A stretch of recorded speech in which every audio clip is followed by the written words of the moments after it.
1월 30일 오늘의 말씀은 신명기 15장 1절에서 23절입니다.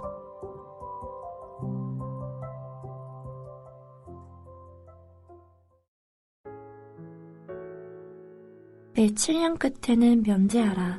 면제의 규례는 이러하니라. 그의 이웃에게 구워준 모든 체주는 그것을 면제하고 그의 이웃에게나 그 형제에게 독촉하지 말지니 이는 여호와를 위하여 면제를 선포하였음이라. 이방인에게는 내가 독촉하려니와 내 형제에게 구워준 것은 내 손에서 면제하라. 내가 만일 내 하나님 여호와의 말씀만 듣고 내가 오늘 내게 내리는 그 명령을 다 지켜 행하면 내 하나님 여호와께서 내게 기업으로 주신 땅에서 내가 반드시 복을 받으리니 너희 중에 가난한 자가 없으리라. 내 하나님 여호와께서 내게 허락하신 대로 내게 복을 주시리니 내가 여러 나라에게 구워줄지라도 너는 꾸지 아니하겠고 내가 여러 나라를 통치할지라도 너는 통치를 당하지 아니하리라. 내 하나님 여호와께서 내게 주신 땅 어느 성읍에서든지 가난한 형제가 너와 함께 거주하거든 그 가난한 형제에게 내 마음을 완악하게 하지 말며 내 손을 움켜쥐지 말고 반드시 내 손을 그에게 펴서 그에게 필요한 대로 쓸 것을 넉넉히 구워주라. 삼가 너는 마음에 악한 생각을 품지 말라. 곧 이르기를 일곱째 해 면제년이 가까이 왔다 하고 내 궁핍한 형제를 악한 눈으로 바라보며 아무것도 주지 아니하면 그가 너를 여호와께 호소하리니 그것이 내게 죄가 되리라. 너는 반드시 그에게 줄 것이요 줄 때에는 아끼는 마음을 품지 말 것이니라. 이로 말미암아 내 하나님 여호와께서 내가 하는 모든 일과 내 손이 닿는 모든 일에 내게 복을 주시리라. 땅에는 언제든지 가난한 자가 그치지 아니하겠으므로 내가 내게 명령하여 이르노니 너는 반드시 내 땅 안에 내 형제 중 곤란한 자와 궁핍한 자에게 내 손을 펼지니라. 내 동족 히브리 남자나 히브리 여자가 내게 팔렸다 하자. 만일 6해 동안 너를 섬겼거든 일곱째 해에 너는 그를 놓아 자유롭게 할 것이요 그를 놓아 자유하게 할 때에는 빈손으로 가게 하지 말고 내 양무리 중에서와 타작마당에서와 포도주 틀에서 그에게 후히 줄지니 곧 내 하나님 여호와께서 내게 복을 주신 대로 그에게 줄지니라. 너는 애굽 땅에서 종되었던 것과 내 하나님 여호와께서 너를 속량하셨음을 기억하라. 그것으로 말미암아 내가 오늘 이같이 내게 명령하노라.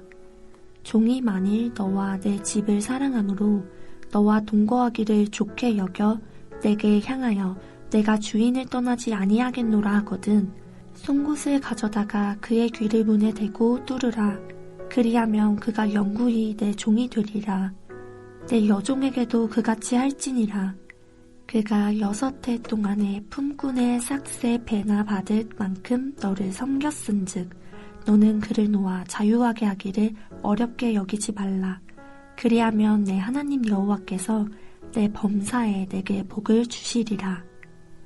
내 소와 양의 처음 난 수컷은 구별하여 내 하나님 여호와께 드릴 것이니 내 소의 첫 새끼는 부리지 말고 내 양의 첫 새끼의 털은 깎지 말고 너와 내 가족은 매년 여호와께서 택하신 곳 내 하나님 여호와 앞에서 먹을지니라. 그러나 그 짐승이 흠이 있어서 절거나 눈이 멀었거나 무슨 흠이 있으면 내 하나님 여호와께 잡아들이지 못할지니 내 성중에서 먹되 부정한 자나 정한 자가 다 같이 먹기를 노루와 사슴을 먹음같이 할 것이요 오직 피는 먹지 말고 물같이 땅에 쏟을지니라. 안녕하세요. 신명기 15장 1절부터 23절을 함께 묵상하겠습니다. 신명기 15장은 매 7년을 주기로 면제할 것을 명령합니다. 이것은 14장 22절부터 29절에 나온 11조법과 연결되어 7년 주기 시스템을 형성합니다. 오늘 본문은 크게 셋 문단으로 나눌 수 있습니다.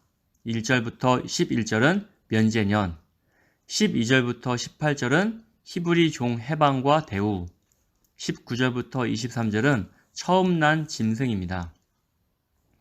1절은 매 7년 끝에는 면제하라는 명령으로 시작합니다. 이는 빚에 대한 전면적 탕감입니다. 여기에서 사회적으로 몰락한 채무자를 형제라고 표현하고 있습니다.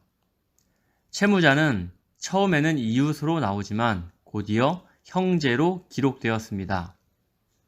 즉 저자는 채무자를 형제라고 표현함으로써 혈연 관계에 있음을 인지시킵니다. 이스라엘 백성은 빚진 이웃이라고 할지라도 하나님을 함께 섬기는 언약의 한 가족임을 기억해야 합니다. 이방인이 진 빚은 면제하지 않아도 되며 빚을 독촉할 수도 있습니다. 그러나 형제에게는 독촉할 수 없고 면제해 주어야 합니다. 만일 이스라엘이 이러한 자비심을 베푼다면 하나님께서 반드시 그들에게 큰 복을 내리실 것이며 결코 가난하여 빚을 진 나라가 되지 않도록 할 것입니다. 2절을 보면 이웃을 위한 면제를 여호와를 위한 면제로 서술합니다. 이것은 여호와께서 선포한 명령을 의미하는데 이로써 모세는 채무 면제라는 경제 행위를 여호와 신앙의 관계로 전환하고 있습니다. 7절은 채권자가 해서는 안 되는 것을 두 가지 금령으로 기술합니다. 하나는 완악하게 하지 말라이고 다른 하나는 손을 움켜쥐지 말라입니다.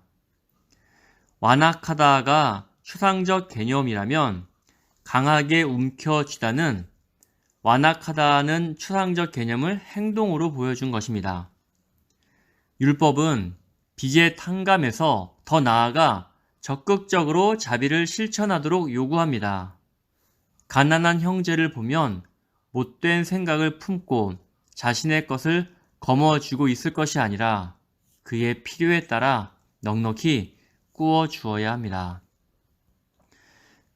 7년째 면제년이 가까이 오게 되면 재정적 손실을 각오하면서 주어야 하기 때문에 빌려주고 싶지 않을 것입니다.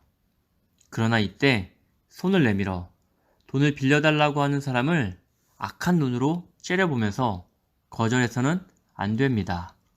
이듬해는 면제년이니 더욱 거저주는 마음으로 빌려주어야 합니다. 이것이 율법 정신입니다. 오늘 우리의 시각으로는 과연 이 법을 지키라고 주신 것인지, 누가 과연 지킬 수 있을지에 대해 의문이 들 것입니다. 이런 본문 때문에 마음이 불편해지고 이렇게 하지 못하는 상황에 죄책감을 느낄 수도 있습니다. 신명기에는 율법 순종을 요구하기 전에 하나님께서 그들에게 베푸신 자비를 설명합니다. 하나님께서는 먼저 만나와 메추라기로 충분히 먹이시고 순종을 요구하십니다. 신명기 안에 하나님께서 율법 순종을 요구하시면서 순종을 하면 어떤 복을 받을지, 하나님이 이스라엘과 맺은 언약을 얼마나 자비롭게 지키고 계시는지를 반복해서 말씀하십니다. 신앙은 받은 것이 없는데 하는 것이 아닙니다. 은혜를 받아야 할 수 있습니다. 은혜를 많이 받으면 신앙이 좋아집니다. 많이 받을수록 많이 나눌 수 있습니다. 하나님께서는 많이 받은 자에게 많이 요구하십니다. 받은 만큼 나누라는 것이지 주시지도 않고 빼앗는 분이 아니십니다. 그러므로 율법에 순종하는 자세는 받은 만큼 돌려드리면 됩니다. 11절은 이 면제년법을 잘 지키면 그 땅에서 너희 중에 가난한 자가 없을 것이다 라는 약속과 상충되어 보입니다. 그러나 축복받은 공동체에 가난한 자가 없을 것이라는 약속에는 갖가지 이유로 가난한 자가 끊이지 않는 현실 속에서 서로 자비와 선을 행하여 가난의 문제를 해결해야 하는 백성의 의무가 담겨 있다고 볼 수 있습니다. 12절부터 18절은 히브리 종 해방과 대우에 관한 명령입니다. 종의 해방법은 종이 된 해로부터 7째 해에 해방할 것을 말합니다. 그 종이 6년 동안 주인을 섬겼으면 이 법에 따라 7년째에는 자유롭게 풀려날 수 있습니다.